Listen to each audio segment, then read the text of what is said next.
Well, welcome to another Friday night. I want to do another talk in our reparenting series, which is now over 100 talks, but it's such a broad, important topic. And I want to talk about loneliness because to me, anybody who's a parent has to deal with children who at times feel lonely. They don't have any friends. They want a friend. They don't know how to get a friend. And so you have to help them navigate through these times of loneliness. But I want to talk about it partly because to me, we're facing a bit of a crisis in our world around loneliness. It first came to me when COVID hit back in 2020, that all of a sudden, because people had to kind of be on their own and cut off from going to work, etc., we saw this huge spike in loneliness and everybody started talking about it. But after everything opened up again, what has stood out to me is loneliness is still an issue. Loneliness has not gone away. Loneliness has continued to be a problem all around the world, and it's a significant problem. So let me just give you some of the statistics that are coming out. So in November 2023, the World Health Organization declared loneliness as a global public health concern, and it launched an international commission to study the problem. A recent Gallup survey reveals that 20% of U.S. adults experience loneliness daily, marking the highest rate in 2 years since COVID. This figure has increased from data earlier in the year.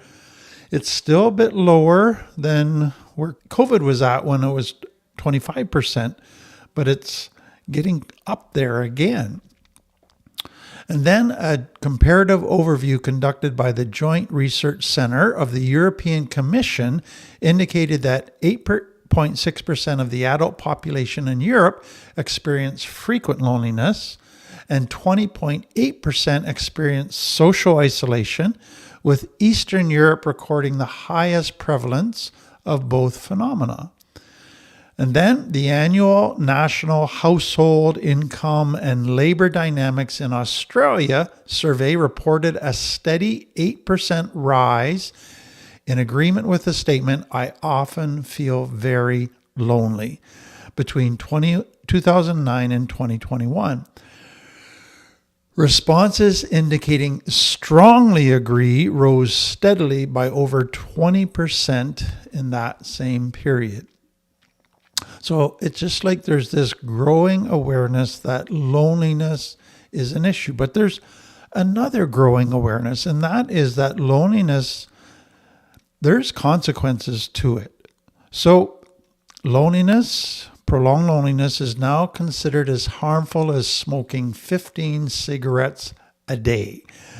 Loneliness and social isolation are detrimental to our health and well-being. They're seeing that loneliness increases mental health issues, especially depression and anxiety. So loneliness, bottom line, poses serious physical and mental health risks. It's comparable to excessive alcohol consumption and smoking.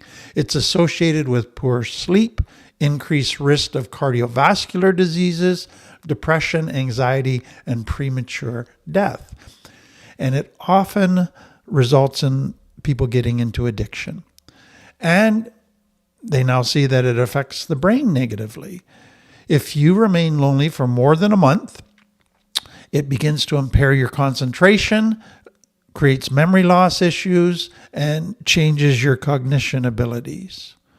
And then it also affects you physically. It weakens your immune system.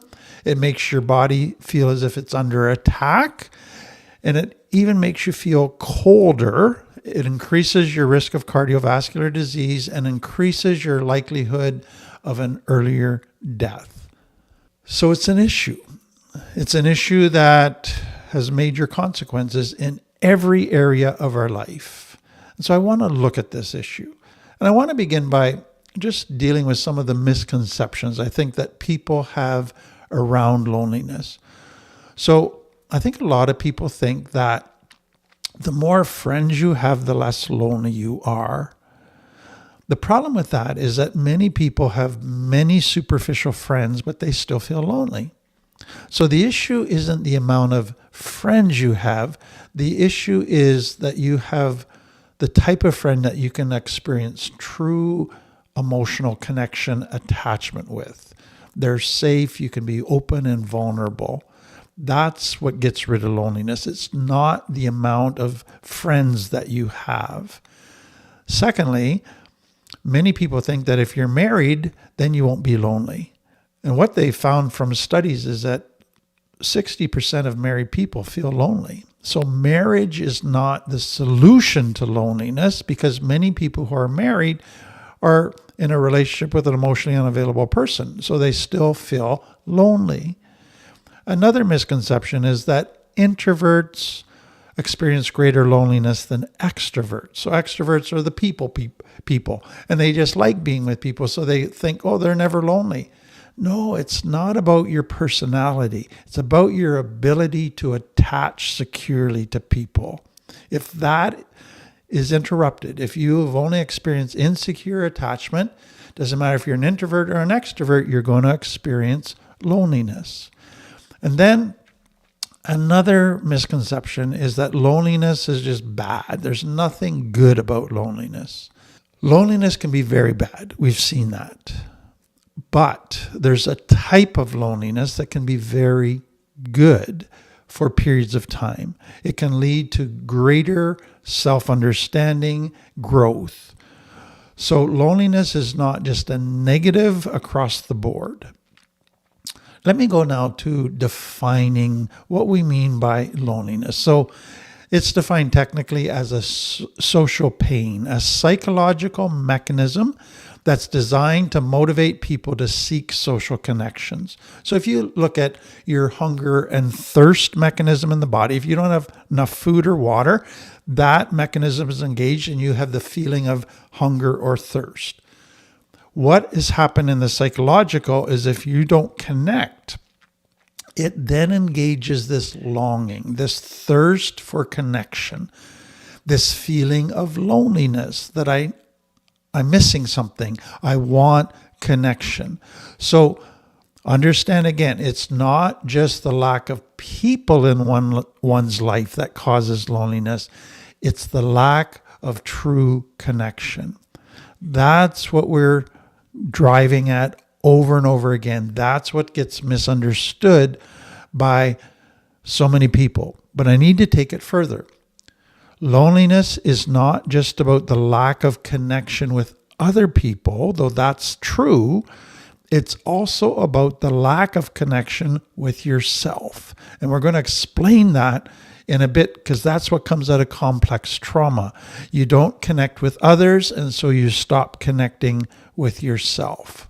There are different types of loneliness, or things that kind of feed into loneliness where people feel it. So the most obvious is the interpersonal. So you don't have friends, you lose relationships, and now you feel loneliness. But then there's a social type of loneliness where you always have felt on the fringes of the in-groups. You're always feeling excluded from the cool people, rejected by certain groups. So there's a loneliness that comes out of that. Then there can be a cultural loneliness where you're a minority within a certain type of race, within a certain culture, and you just don't fit into that majority culture. Then there's an intellectual loneliness where you feel intellectually out of sync with the culture, with friends, with family. You don't agree with them. You don't think the way they think. Your whole way of approaching life, your paradigm is just very different from how they view things. And so you feel very lonely because of that. And then there's a psychological. So you go through pain and trauma, and nobody's there for you. Nobody's there to help you. Nobody understands you, cares for you, gives you tools or support. And so in your pain, you just feel very, very alone. So many of you have gone through all of those, and they're very painful. And it just snowballs the feeling of loneliness. Somebody has explained loneliness often develops in stages. It's a progressive thing. So in the beginning, at the onset, something stops you from socializing. So you're not able to make the connection. So it could be you've got problems and you're embarrassed to talk to people about them, so you kind of isolate. Or you got problems and you're afraid to ask for help because you don't want to be a burden, so you keep everything to yourself. Or you're in an environment in the culture where you're just not able to get out socially because of health reasons, because of a virus, whatever. And so all of a sudden, you feel a disconnect. That creates then, I feel an emptiness. I feel something's missing in my life. I feel a certain loneliness. So there's an emotional piece, a social emptiness that is felt. So two things can then happen. People can go and try to get connection, but if they try to get connection, but it's not received, it's rejected, then they really feel lonely. Or they're still afraid to ask for connection. They have something going on internally that's stopping them from reaching out and connecting to people. So that then leads to this deepening sense of loneliness. I feel the loneliness. I can't get connection. Now I really feel loneliness. And that can then lead to deep anxiety, deep shame. I must be unlovable. Will I always be alone? Does nobody want to connect with me? Will I ever have a good close friend? And shame, anxiety. It just is building inside of you, and that then can lead to depression. You can just slide into a dark hole that this loneliness and all of the thoughts that are going on in your head are creating inside of you. And that then, for many people, then sends them into even deeper isolation. Well, I guess nobody wants me, so I'm just not going to reach out at all. I'm not going to try anymore. It's hopeless, so I will just remain isolated.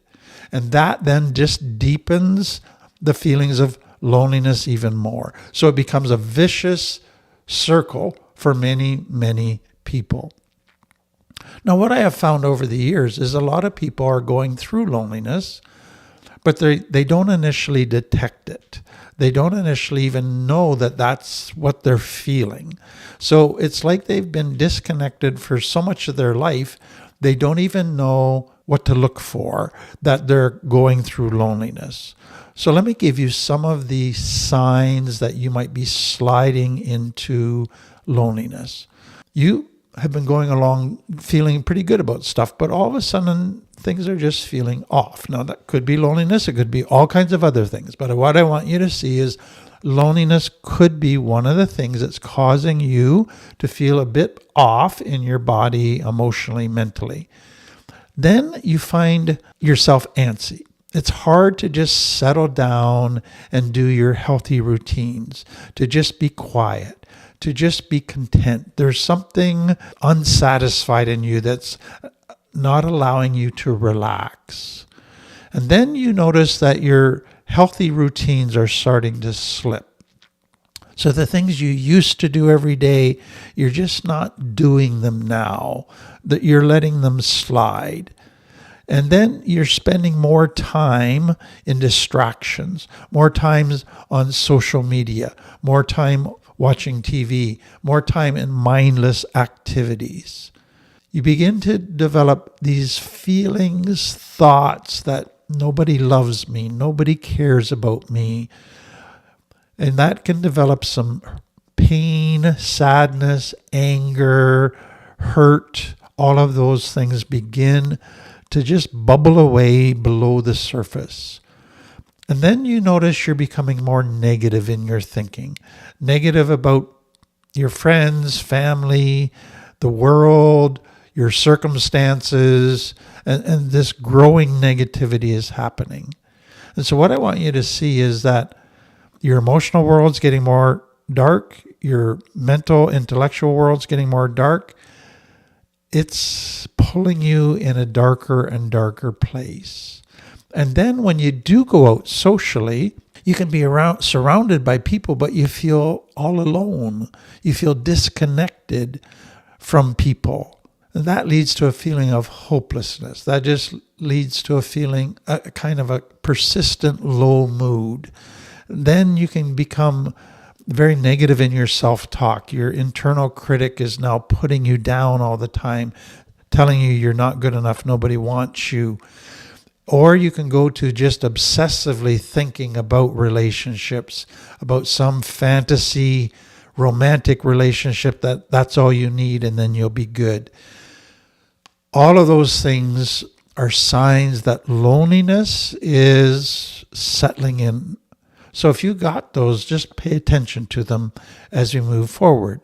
Because the next thing you have to pay attention to is how people begin to respond to loneliness in unhealthy ways. So understand that loneliness initially in a child pulls them in a positive direction.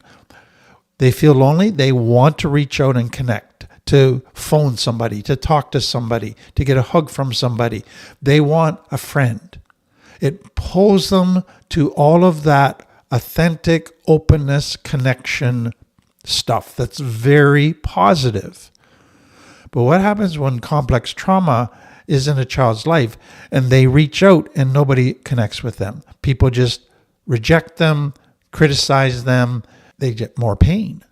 And so now when they feel loneliness, instead of going in a positive direction, it now pulls them to further isolation, to destructive self-harm type of behaviors, to hurtful thinking, to more negative emotions. It starts pulling them in ways that might make them feel better instantly, but actually cause them more harm in the long run and make things worse. So here's some of the self-destructive habits that can come out of loneliness.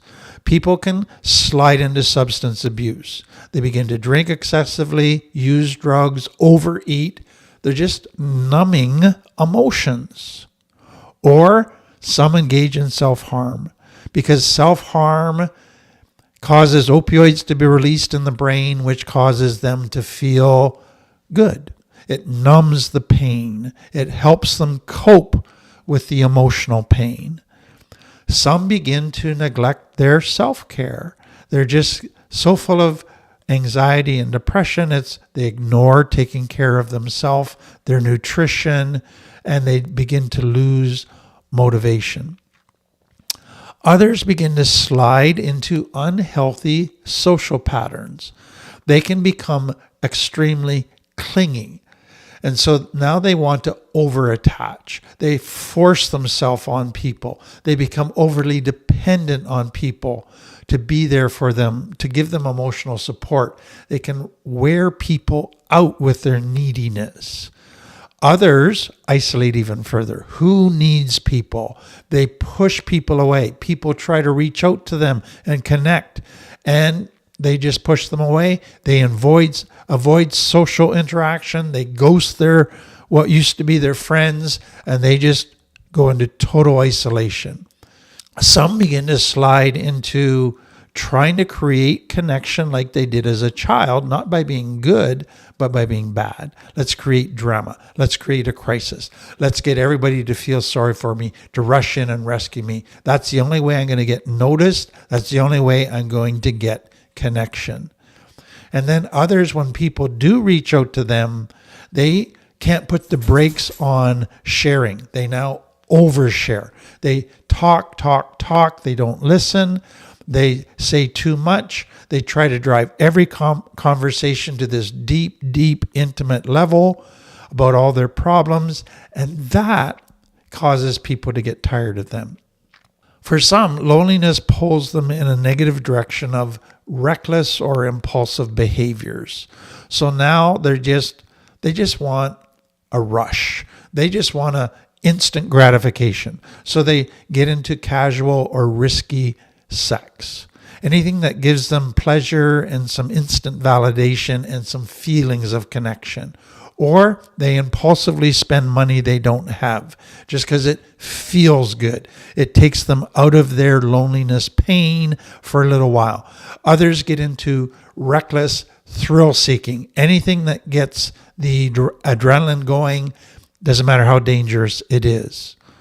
And then others begin to go into escapism, avoidance. So that's your excessive gaming, binge watching of TV, entering into fantasy worlds through books, through movies, through thinking, daydreaming all the time.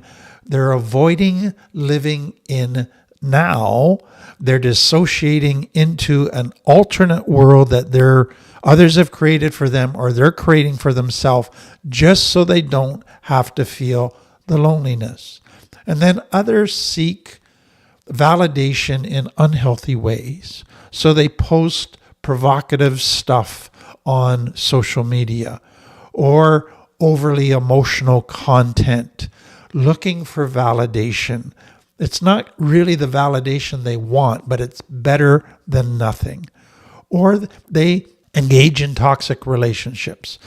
I'd rather have a toxic relationship than no relationship at all. So I will go out with somebody that I know is very unhealthy just to have a relationship.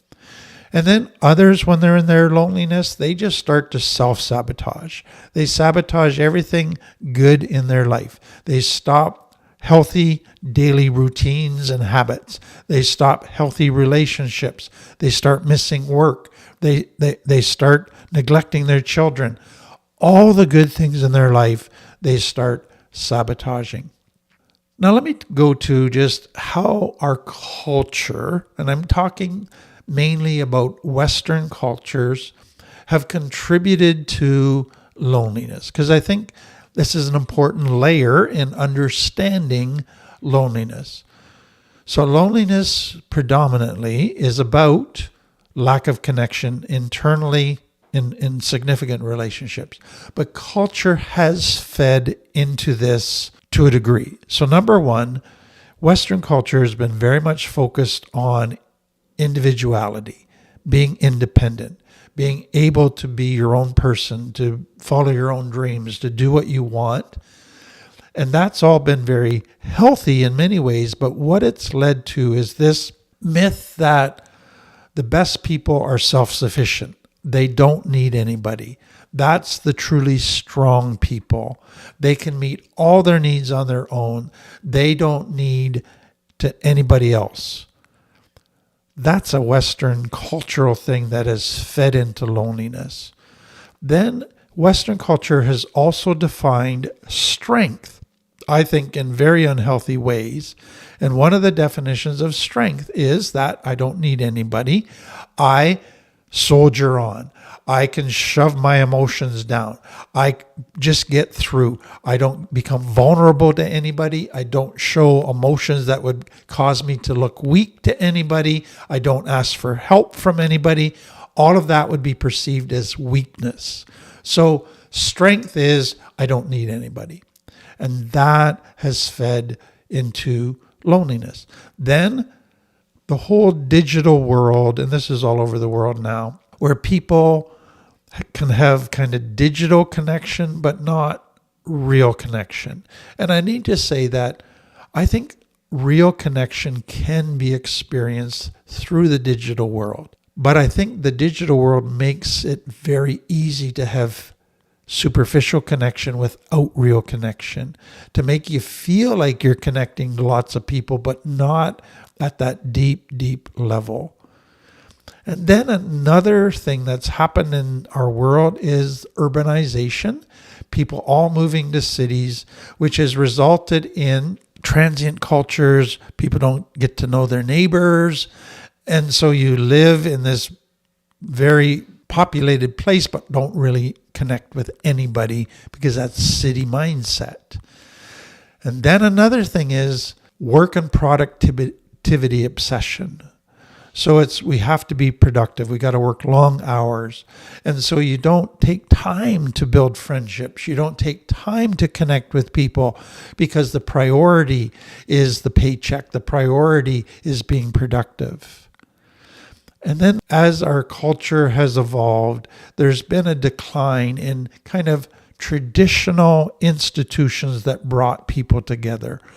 Local clubs, neighborhood gatherings, religious institutions. Those were often in the past the center of social life. Now, not all of it was healthy social life, but it brought people together. Those have declined in importance. Let me add another one. Our culture, as it has evolved, and much of this has been in response to some of the traditions of a shame-based culture, and they have said, hey, we don't have to get married when we're young. We don't have to have kids when we're young, just like that's always been expected of us. Women don't have to see that their only purpose in life is to get married, take care of children and a man. No, we've grown beyond that. And so there's been delays in marriage. There's been delays in when people have children. And then there's been higher divorce rates, and then lots of single parent housing, all of that kind of thing. And then the casual dating culture that's come out of that, which is just, let's just enjoy each other. We don't have to make a commitment to each other.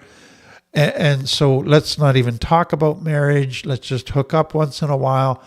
And all of that, to me, it's been very positive in many, many ways, because it's really rebelled against some very unhealthy social norms from the past, but it's fed into a lot of loneliness for people. So one thing to keep in mind is, I think some people hearing this are going, that's the Western culture. Western culture is screwed up. What we need to do is to go back to shame-based cultures, which is, it's all about the community. It's all about doing everything together. It's all about family. And I go, whoa. Often those cultures which talk about community, they don't have true connection. They have superficial connection, but unless you conform, you can't be authentic. You can't open up about deep stuff. You can't disagree with people. You can't stand up to what kind of the elders say is the way it should be. Otherwise, you're going to get shunned. And so it presents as if it's a very close culture, but often it's really a codependent-based relationship culture that's often unhealthy. And so I'm not trying to promote one culture over another. I am trying to say all cultures have issues that feed into loneliness. And we need to look at what is going on in those cultures, but then what is also going on because of complex trauma. And that, to me, is the key issue that has to be looked at in understanding loneliness. So the reality of human life is we come into the world with this powerful desire to connect, which includes intimacy, belonging, being known and accepted for who we are, being with safe people, having our needs met, being authentic. That's built into us. In complex trauma, a child expresses all of that. All of those needs they put out there. They try to connect. Parents are too busy. Parents don't care. Parents are narcissistic. All kinds of different things, lack of connection. Parents aren't safe. They're angry. They're abusive. There's constant tension, lack of connection. Children's needs aren't met. They can't be authentic because they get judged. And so that breaks connection. They can only talk about certain topics. If they talk about other topics, they get shamed, they get criticized, they get punished. And all of those things result in lack of connection, which is complex trauma. So complex trauma is basically insecure attachment issues. Because a child is longing to connect, but because of all kinds of different reasons, they can't securely attach. So complex trauma creates lonely children. That's the bottom line. But what then happens is the child goes, it must be my fault. I must not be good enough. I must be the problem. I must not be lovable. And so now the child goes, I don't even want to attach to myself. I think I'm a loser. I don't like me.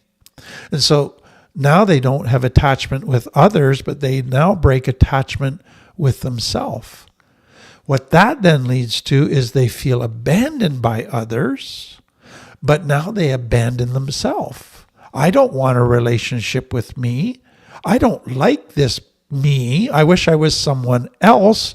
I am going to try to bottle me up and lock me away in a closet and throw away the key because I despise that person that nobody wants to connect with. And so there's a self-abandonment. There's a lack of connection with others, with self. There's a deep, deep belief of shame that it's my fault. I'm not good enough.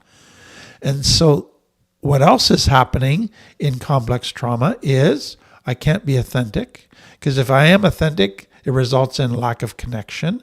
So that very important system of being authentic as the basis for healthy relationships has been stood on its head. Now I think that being authentic actually prevents relationships. Then lack of trust begins to develop. All the people I naturally trust, and every child naturally trusts, have let me down, have hurt me. So I don't think I should trust anybody.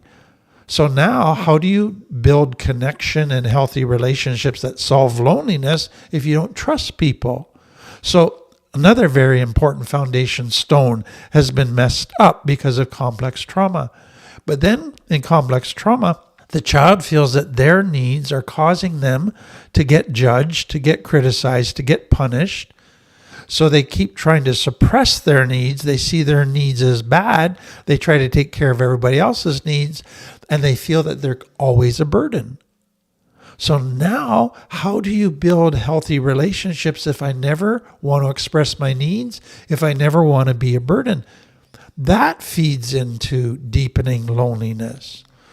So loneliness, which was designed to pull you towards connection because of complex trauma, now says isolation is better. Suppress feelings. Don't be authentic. Don't trust. It pulls you in a very destructive way. Now, let me add this. I have found over the years that many people from complex trauma who have never experienced healthy attachment don't know the joy of what healthy attachment feels like because they've never experienced. It's a mystery to them. It's a foreign concept. And so for many of them, they have felt loneliness from such an early age that they had no way of resolving because nobody would connect with them, that they suppress that feeling of loneliness so that they, after a while, didn't even feel it anymore. So the whole hunger thirst mechanism around relationships, they suppress for so long, kind of like anorexia nervosa, that you no longer even feel hunger. And so they go, I don't think I'm lonely. I don't feel lonely. They are. They have no secure attachments in their life. They just suppress that mechanism for so long, they don't even know what it feels like anymore. Now, let me take you to the next thing. So loneliness pulls you in a negative direction. So let me just expand on it. We've covered some of this, but let me go first of all into where does loneliness now pull somebody from complex trauma emotionally? So it's important to realize that all of the emotions attached to loneliness or that come out of loneliness are painful and that they progress. So day 1 of loneliness is going to be different than day 10 of loneliness. And they're going to get worse and worse as time goes on. As it accumulates, it affects your mental health more and more negatively. So as it progresses, depression, hopelessness, a feeling of helplessness, fear, anxiety, all of that worsens. Then you begin to kind of feel trapped in those emotions because you don't know how to get out of them. They feel like a prison. Then there's often anger that begins to happen. And then this feeling of abandonment. Nobody wants me. Nobody cares about me. A deepening shame is happening that it's my fault. I'm not good enough. I'm not lovable. That can lead to self-pity, poor me, and then just feeling overwhelmed and hopeless. All of that is just adding stress, internal stress in your brain. Then your thinking starts to go in a negative direction. So initially people have a very spinning brain where they're trying to resolve it. They spend time overthinking everything, analyzing, and it just is getting them nowhere. It's like a hamster wheel that just goes round and round, but nothing positive is coming out of it. Then their thinking can get distorted. So they start to get distorted thinking about their friends, their family, about themselves, about life in general. It becomes more negative. It becomes more dark. They start jumping to worst case scenarios. They start blaming others for all of their problems, or they get really hard on themselves. The internal critic gets amped up, and some even begin to go to thoughts of giving up, quitting, suicide. All of that can begin to happen in your thought life. It also has a pull on your longings. So there's this massive longing to be loved, to be wanted, to be valued, to be cherished, to connect. But there's also a longing to just not feel all the pain of not having those longings met. There's a longing to numb all of that. So you've got competing longings now. You've got a longing to be loved, to be cherished, to be adored, but to numb it because you can't see a resolution. And then that's where some people go to, let's just impulsively hook up and get some type of resolution. So those are the actions. Impulsive decision to escape, to numb or avoid, or to connect, to hook up, or to just settle for pseudo-intimacy. Deep, real intimacy is too risky, always results in pain. So I'm just going to try to meet my needs through going to the bar all the time, porn, flirting, whatever gives me that superficial feeling of connection. Or I'm going to isolate further, or I'm going to sleep all the time, or I can't sleep at all. I'm going to start overeating to medicate my emotions, going to get into addictions. And all of that is less and less motivation. So I don't know how this is hitting you. Maybe some of you are going, you're describing me. I'm so lonely. I've been going into all these harmful, unhealthy behaviors. What do I do to deal with this correctly? I hate to sound like I'm beating a drum, and I hate to sound like I'm being insensitive, because my heart goes out to people who are lonely. I've dealt with severe loneliness at times in my own life, and I know the pain of that. What I've learned, often the hard way, is you can't solve loneliness by remaining alone. You need connection. You can't solve loneliness by being alone and just doing certain activities. So those can help a little bit, and we're going to get into that. But the bottom line is we are created for connection. There's not some magical fix to loneliness that bypasses the need for connection. So what I want you to realize is that to get out of loneliness, you also have to get out of your comfort zone. You have to be willing to put yourself into social type of things where you have opportunities to connect. That's going to create increased fear and stress temporarily. But if it meets the need, then all of that's going to go down. So we got to start there. There's not some magical fix that bypasses connection. You got to step out of your comfort zone, add some stress and fear for a little bit as you work towards healthy connection. So you can possibly start with some connection via the internet. Don't think that superficial connection, that's a starting point, but don't make that your ending point. It needs to go to deeper and deeper connection. And you can get some of that through the internet. But some people need physical connection as well. They need physical contact, physical touch. They need proximity, closeness to people as part of their connection points. Some people don't need that, but some people do, and you need to be aware of that. Studies are actually showing that there's texting a person versus hearing their voice and seeing their face has a difference in the brain. It releases different chemicals. One of the things that's been very helpful for me is when I think of connection, often people think, oh, that means I got to be connected all the time to people. I got to do this like for 5 hours a day. And I don't have the time or energy. What I've realized in my own life is I need once a day, twice a day, 5 to 10 minute deep connection times. That's all.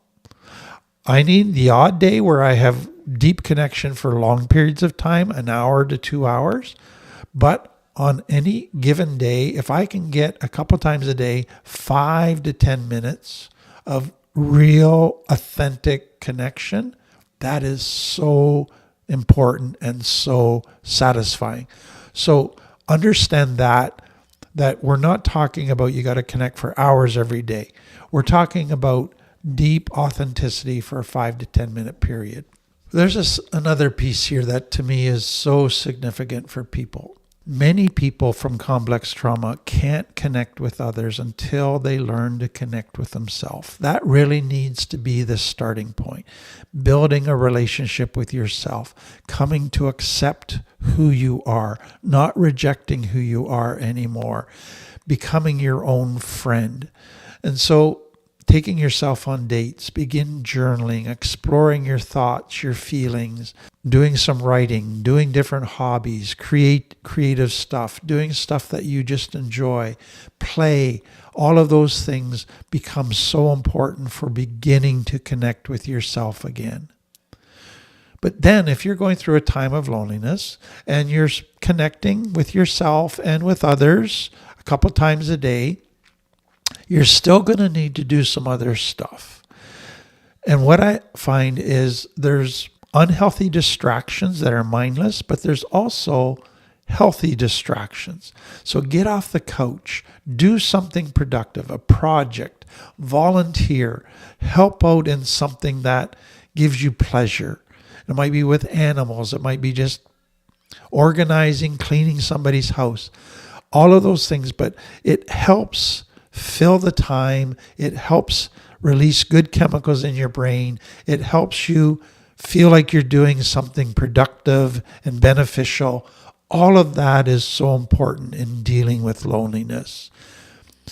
Be aware of the patterns that you slide into once you're giving into loneliness in unhealthy ways. Because the earlier you can catch yourself sliding into old unhealthy patterns, the quicker you can stop yourself from going too far. Because once you start going into those negative patterns, they snowball and they get harder to resist and to stop. Be aware that when you're going through loneliness, your limbic brain is being triggered, but you can still be in your cortex. So what's going on in your brain is your limbic and your cortex are both working at the same time. They're both being activated.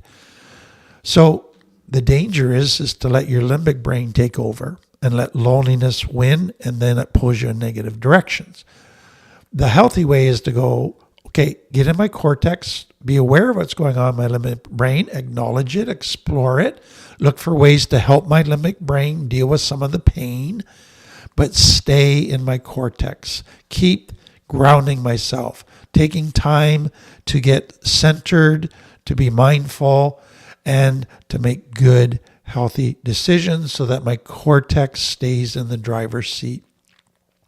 Another thing is, when you're going through times of loneliness and you feel that antsiness going on, stop and go, of my 12 needs, which ones aren't being met right now? So there's definitely the connection one, but look, are there any other needs that aren't being met right now? And make sure you're meeting those needs. Because loneliness, Lack of connection, as it starts to pull you in a negative direction, will result in meeting less and less of your 12 needs. And that will create an even deeper discontent. So make sure you're meeting your 12 needs. And that is another way of saying that is make sure you're doing stuff that feeds your limbic brain in a healthy way, that feeds your soul. So your limbic brain is going through pain. Do some stuff that adds some pleasure, adds some good therapeutic feelings to your limbic brain. Go for a walk in nature, laugh, have something, a hobby that you just enjoy is very therapeutic. Make sure you continue to help your limbic brain. Well, that's the end of our talk on loneliness. Again, if you're going through it, I just hope it's very helpful for you. And I hope that as you move forward, you have some practical tools to begin to help you manage this difficult emotion. Thank you for being with us.